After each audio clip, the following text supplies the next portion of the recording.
Hello friends, welcome back to positive approach. This is Nitesh Bharadwaj. आइए तो आज का मैथ्स का न्यूमेरिकल शुरू करते हैं।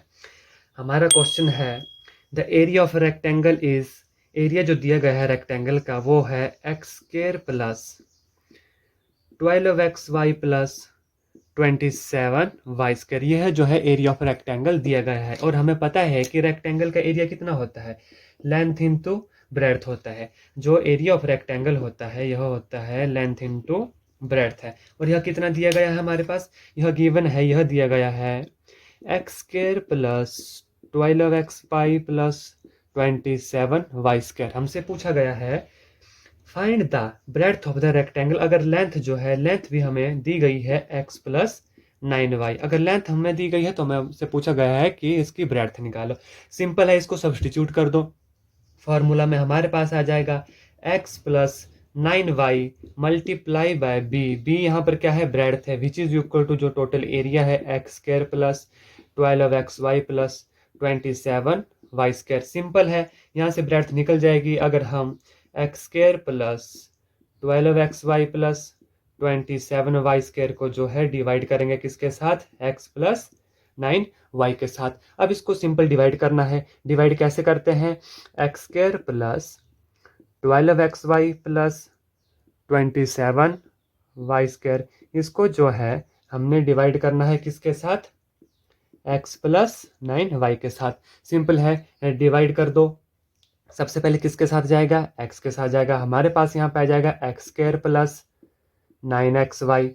साइन चेंज होंगे, एक्स स्क्र के साथ एक्स स्क्र कैंसिल हो जाएगा और 12 से 9 गए 3xy प्लस ऊपर वाली टर्म नीचे आएगी 27y स्क्र। अब किसके साथ जाएगा, हमारे पास 9y स्क्र का हमने 27 बनाना है तो प्लस 3y के साथ जाएगा। अगर 3y के साथ हम मल्टीप्लाई करते हैं तो यहाँ पर हमारे पास कितना आ जाएगा, 3xy plus 9 into 3 27 into y square. Sign change होंगे और हमारे पास पूरी वैल्यू कट जाएगी।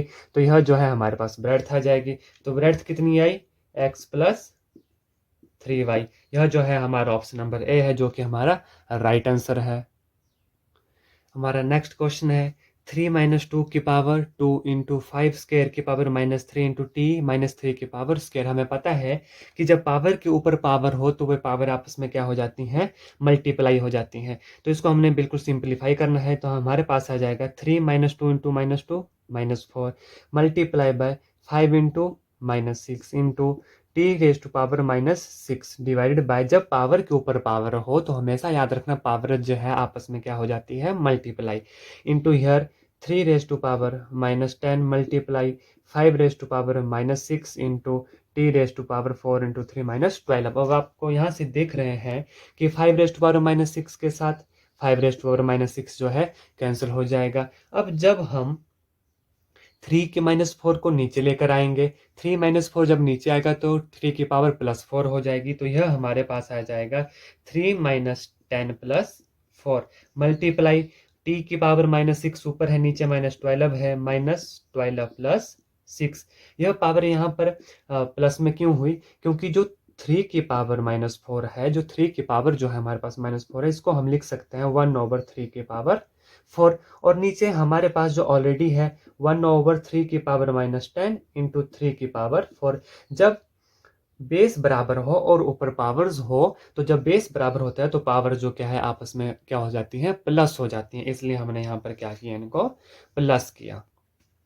विच is equal to 1/3 raise to power minus 6 into t raise to power minus 6, जिसको हम लिख सकते हैं 1/3 की पावर माइनस 6, जो ऊपर जाकर क्या बन जाएगा 3 इंटू टी की पावर 6, जो कि हमारा ऑप्शन नंबर ए है, जो राइट आंसर है। अगला क्वेश्चन है the market price of an article. Market price कितना दिया गया है हमें, 80 रुपीज दिया गया है। और सेलिंग प्राइस उसने बेचा कितने पर, उसने बेचा 76 रुपीज पर। हमसे पूछा गया है कि डिस्काउंट बताओ, कि कितना डिस्काउंट पर इसने जो है हमें से बेचा। क्वेश्चन को पढ़कर आप उसे समझिए और जितना शॉर्ट तरीके से हो सके, जितनी आप प्रैक्टिस करोगे उतना आपके लिए इजी रहेगा। यहाँ पर आप साफ देख रहे हैं कि उसने कितना डिस्काउंट दिया। डिस्काउंट उसने कितना दिया, मार्केट प्राइस कितना था 80 माइनस बेचा कितने पर उसने 76 पे, कितना डिस्काउंट दिया उसने 4 रुपीज का। बट हमसे यहाँ पर क्या पूछी गई है, परसेंटेज पूछी गई है। परसेंटेज मान लो x% पे उसने डिस्काउंट दिया, किस पे था x% डिस्काउंट 8 रुपीज पे। वो कितना आया हमारे पास, डिस्काउंट हमारे पास 4 रुपये आया। तो यहाँ से कितना आ जाएगा, x into 80 divided by 100 which is equal to 4। इस जीरो के साथ ये जीरो, 2 के साथ 2 4 जार 8, 2 5 जार 10, 4 के साथ 4 कैंसिल हो गया। x कितना आ गया हमारे पास 5%। तो इतने डिस्काउंट पे उसने हमें यह जो है आर्टिकल दिया। आई होप आपको मेरे द्वारा करवाए गए क्वेश्चन समझ आ रहे होंगे। ये क्वेश्चन जो है ये आपको आगे आने वाले टेट में भी बहुत हेल्प करेंगे अगर आप इन क्वेश्चन को भी समझ लेते हो। ध्यान से देखिए, अगला क्वेश्चन बोल रहा है इफ x एंड y है डायरेक्टली प्रोपोर्शनल है। x और क्या बोल रहा है ये कि y जो क्या है डायरेक्टली प्रोपोर्शनल है, और ये कह रहा है अगर x हमारे पास 13 है तो y हमारे पास कितना है, y हमारे पास 39 है। देखने से ये पता चल रहा है कि x जो है वो 3y हो रहा है हमारे पास। अब आप ऑप्शन देखिए, ऑप्शन ये बोल रहा है कि which of the flowing possible pair of corresponding value of x and y, कौन सा पेयर नहीं है। ऑप्शन ए है हमारे पास 1 एंड 3, यह भी बिल्कुल है प्रोपोर्शनल है। दूसरा ऑप्शन है हमारे पास 17 और 51, तो 17 मल्टीप्लाई बाय 3, 17 3 सर 51।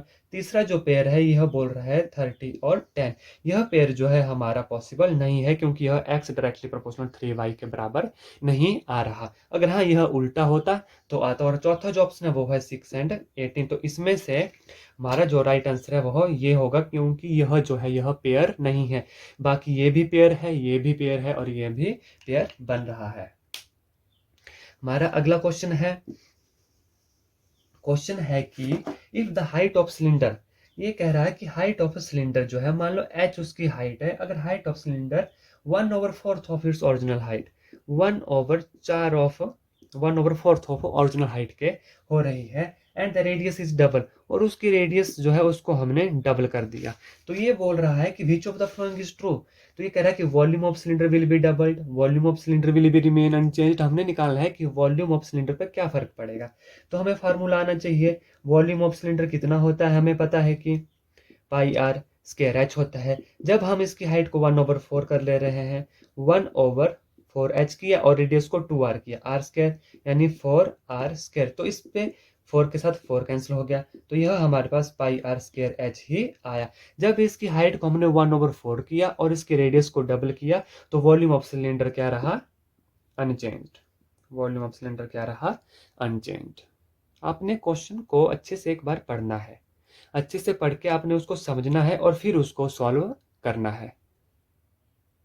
और हाँ, आप कैसे नोट डाउन कर रहे हो, अगर आप इसे नोट डाउन नहीं कर रहे हो तो रफ कॉपी निकालो और इसको नोट डाउन करो, यह आपको बहुत हेल्प करेगा। जब आप क्वेश्चन को एक बार लिख लेते हो तो आपके माइंड में वो रह जाता है। हमारा अगला क्वेश्चन है कि 3 cube of matter whose ages are, 3 cube है हमारे पास दिए गए हैं, 3 क्यूब जिनके एजेस हैं रिस्पेक्टिवली 6 सेंटीमीटर, 6 सेंटीमीटर, 8 सेंटीमीटर और तीसरा है 10 सेंटीमीटर। ये कह रहा है कि इन तीनों क्यूबों को पिघलाकर हमें एक क्यूब बनाना है। कितना क्यूब बनाना है, हमें एक क्यूब बनाना है। और इस एक क्यूब का एज क्या होगा, इस एक क्यूब का एज क्या होगा। इस क्वेश्चन को ध्यान से देखिए, हमसे पूछा गया है कि 3 क्यूब है जिनके एजेस ये हैं। पहले तो हम इसका वॉल्यूम निकाल लें, क्योंकि वॉल्यूम जो है इन तीनों क्यूबों के एजेस का और इस एक क्यूब का जो है वो सेम रहेगा।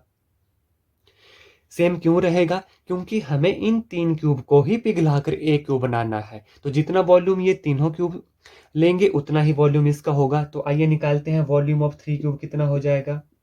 वॉल्यूम कैसे निकलता, अगर एज है इसका क्यूब कर देंगे, 6 की क्यूब प्लस दूसरे एज इसका 8 के क्यूब प्लस 10 की क्यूब, कितना आया 6 के 36 216 प्लस 8 64 512 प्लस 1000, या कितना आया जब इसको ऐड करेंगे 1000 512 और 216 6782567 और 1728 इतना ही वॉल्यूम जो है वो जो हम नया क्यूब बनाएंगे उसका होगा। वॉल्यूम का जो न्यू क्यूब होगा उसका वॉल्यूम कितना आया, न्यू क्यूब का वॉल्यूम जो है कितना आया 1728 आया। अब इसका एज निकालने के लिए हम क्या करेंगे, इसका क्यूब रूट ले लेंगे। अब क्यूब रूट आपको या तो आने चाहिए या तो आप ऑप्शन देखिए कि किसका क्यूब रूट है। हमारे पास ऑप्शन ए है 12।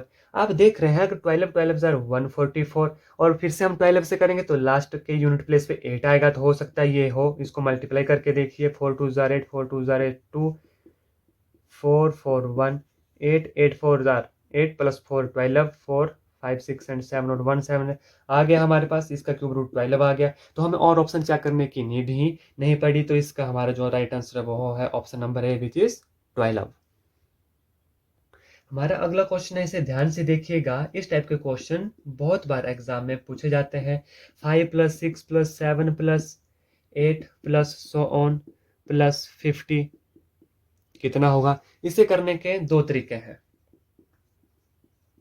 Type 1, type 2। आपको जो इजी लगता है आप उस मेथड को कीजिए। ध्यान से देखिए, हमें पता है कि sum of first n natural number कितना होता है। Sum of first n natural number होता है हमारे पास n × n+1/2। याद रखिएगा, sum of first n natural number. तो यहाँ पर हम लेंगे 1 से लेकर 50 तक। n कितना है हमारा, 50 है। तो यहाँ हमारे पास आ जाएगा 50 × 50 + 1 51 / 2। यह कितना आ जाएगा 05, सॉरी कितना आ जाएगा 2 1 जार 2, 25 2 जार 50। यह कितना आ जाएगा 5 और 25 5 25 में 50 75 155 125 और 2 कैरी आई है तो 126 127 1275 है। 1275 हमारे पास आया। अब हम देख रहे हैं यह सम तो हमारे पास आया 1 + 2 + 3 + सो ऑन + 50 तक का सम है। यह हमारे पास 1275, लेकिन हमसे पूछा गया सम 5 से आगे का, तो हमें माइनस क्या करना है, 1 + 2 + 3 + 4 जो है हमें क्या कर देना है, सब्ट्रैक्ट कर देना है। यह कितना आया 4 3 7 8 9 8 10 10। इससे हमें क्या कर देना है, सब्ट्रैक्ट। 1 2 7 5 से 10 सब्ट्रैक्ट कर दिया तो हमारे पास राइट आंसर कितना आ गया 1265। यह तो है हमारे पास एक तरीका। दूसरा तरीका हमारे पास, इस सीरीज को देखकर हमारे पास ए कितना है, ए हमारे पास 5 है और लास्ट टर्म ए एन जिसे हम एल भी कहते हैं वो कितनी है 50 है। और total n number of terms कितनी है, नंबर ऑफ टर्म कितनी है 5 से लेकर 50 तक कितना हुआ 46 नंबर ऑफ टर्म है। अब हमें पता है एपी सीरीज में क्योंकि D1 है तो एपी सीरीज बनी एस एन कितना होता है। अगर हमारे पास एन टर्म लास्ट टर्म दी गई हो n/2 a + l, जो कितना होता है n कितना है हमारे पास 46/2 मल्टीप्लाई a कितना है 5 + l कितना है 50, विच इज इक्वल टू 2 1 जार 2, 2 2 जार 4, 2 3 जार 6, 23 × 55 वो कितना आएगा 55 × 23 कितना है 5 3 जार 15, 5 3 जार 15 116 × 5 2 जार 10, 5 2 जार 10 इन 11 5 6 2 1। तो हमारे पास यहाँ कितना आंसर आया 1265। इस तरीके से भी हमारे पास आंसर आ जाएगा, इस तरीके से भी हमारे पास आंसर आ जाएगा। जो आपको इजी लगता है आप उस तरीके से कीजिए। आई होप मेरे द्वारा समझाए गए क्वेश्चन आपको समझ आ गए होंगे और इसी तरह की और वीडियो के लिए बने रहिए मेरे चैनल पॉजिटिव अप्रोच के साथ। जय हिंद, जय हिमाचल।